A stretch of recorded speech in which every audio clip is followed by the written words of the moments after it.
Assalamualaikum warahmatullahi wabarakatuh. Perkenalkan, nama saya Sarah Wardatul Fajar. Nama saya Tarisa Sarsabila. Nama saya Lela Fitriani. Nama saya Sofia. Kami dari kelas 11 IPA Pondok Pesantren Nazhatul Tula. Kami di sini akan membahas tentang indeks harga. Sebelum kita masuk lebih dalam ke pembahasan, kita harus tahu dong, apa sih indeks harga itu? Pengertian dari indeks harga itu sendiri adalah indeks harga adalah perbandingan antara harga rata-rata pada tahun yang dihitung dan harga rata-rata pada tahun dasar. Nah, tahun dasar itu adalah tahun yang dijadikan untuk patokan. Jadi, sebaiknya kita memilih tahun dasar, yaitu memilih di mana kondisi perekonomian dalam keadaan stabil dan tidak terlalu lama dengan tahun yang akan dihitung. Pembahasan selanjutnya,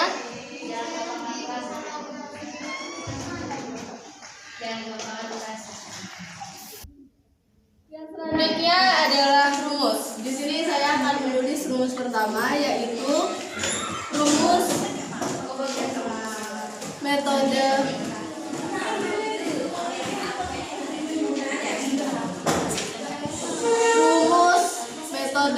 Rayleigh-Perez.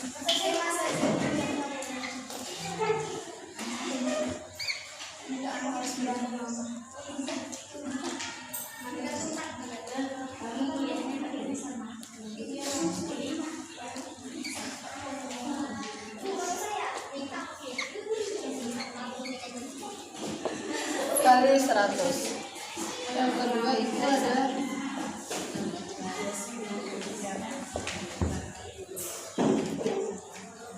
rumus metode pas. Di sini ada IP sama dengan sigma PN kali QN per sigma PU kali QN kali 100. Ini semua penjelasannya sama sih. Bedanya cuma di sini. Kalau IP itu adalah indeks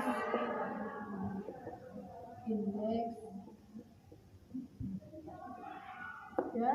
Kalau yang IL ini indeks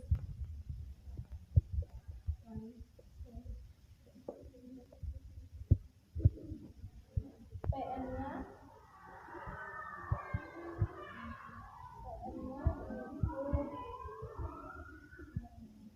harga tahun tertentu. PO-nya harga tahun dasar.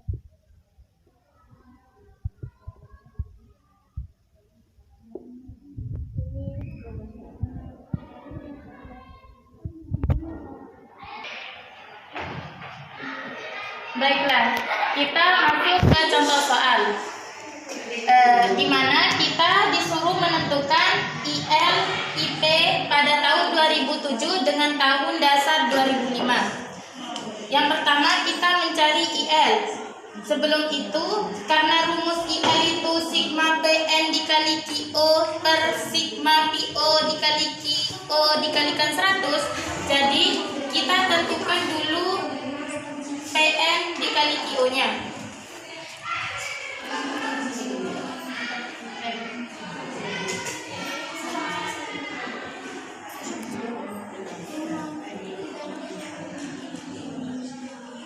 PN dikali QO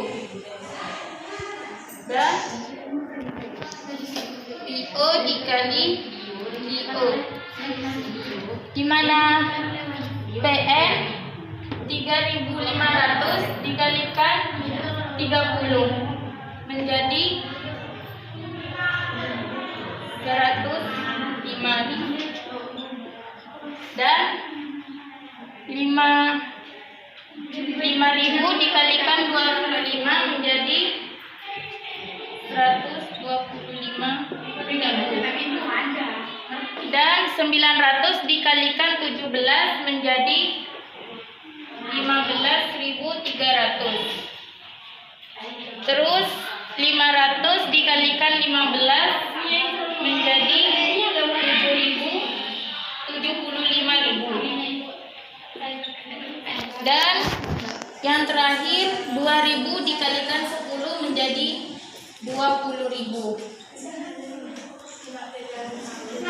Dan kita tentukan juga PO dikali QO. Yang pertama PO 3.000 dikalikan 30 menjadi 90.000. Dan yang kedua 4.000 dikalikan 25 menjadi 100.000.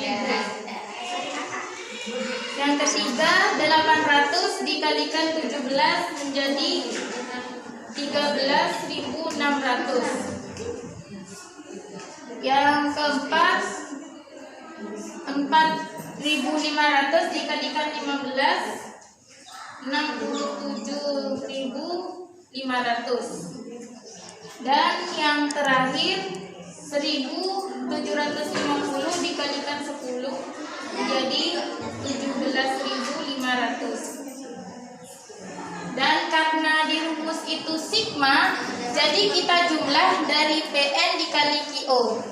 Jumlahnya menjadi 340.300. Sedangkan sigma PO dikali QO 288.600. Masuklah ke dalam rumus. IM sama dengan sigma PN dikali QO per sigma QO dikali QO dikalikan 100. Kita masukkan sigma PN dikali QO 340.300 dibagi sigma PO dikali QO 288.600 dikalikan 100. 340.300 dibagi 288.600 adalah 1,71 dikalikan 100. Kita bulatkan menjadi 172. Jadi kita menemukan IL-nya 172. Baik, yang selanjutnya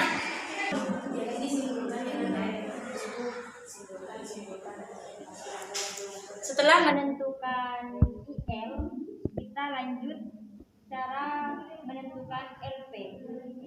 Gimana rumusnya?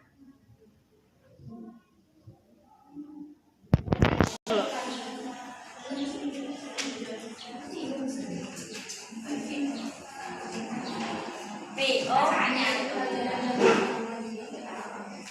dikali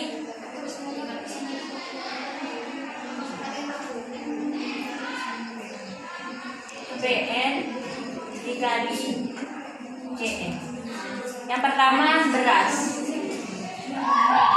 PO 3.000 dikali 47 dengan 141.000. Yang kedua gula. PO 4.000 dikali 28.000 dengan 112.000. Kopi 900 dikali 20 1.600. Lalu minyak kelapa 5.000 dikali 18 hasilnya 81.000.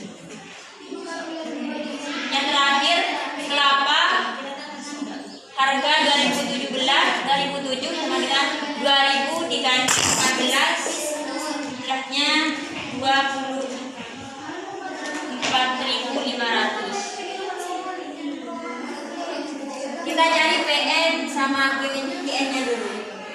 PN dari gula 3.500 dikali 47 dengan 164.500. Lalu yang kedua gula 5.000 dikali 28 140.000. 900 dikali 20 dengan 18.000. Lalu minyak kelapa 5.000 dikali 18 sama dengan 90.000. Kelapa 2.000 dikali 14 sama dengan 200.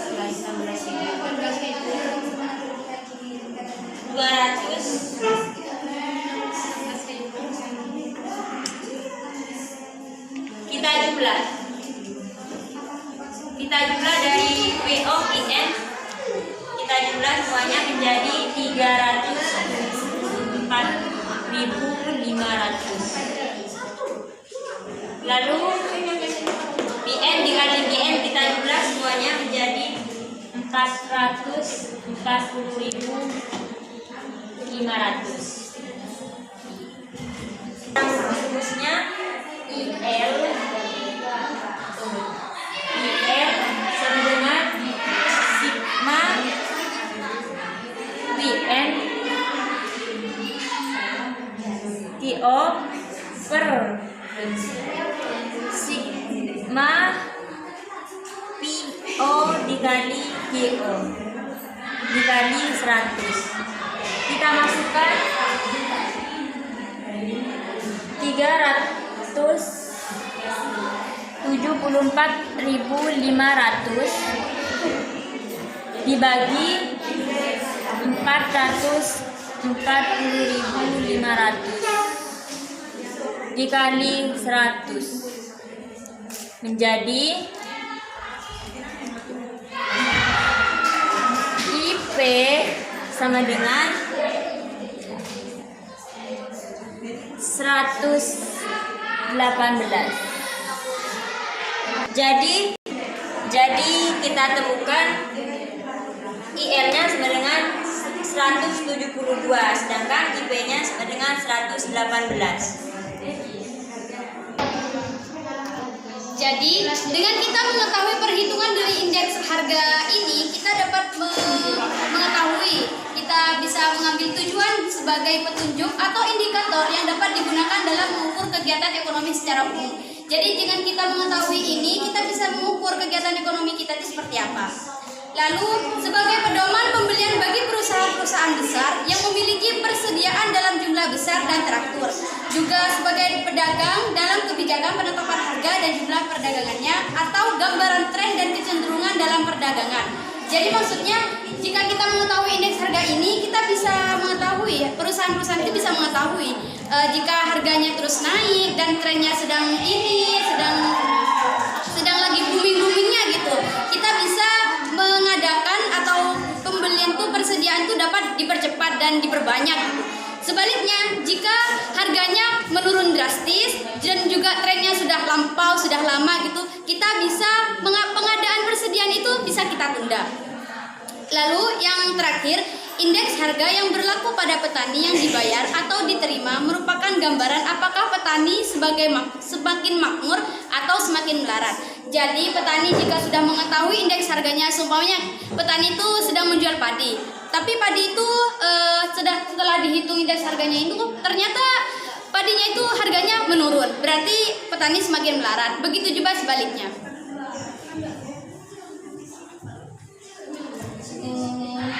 Cukup sekian dari kami, semoga bermanfaat.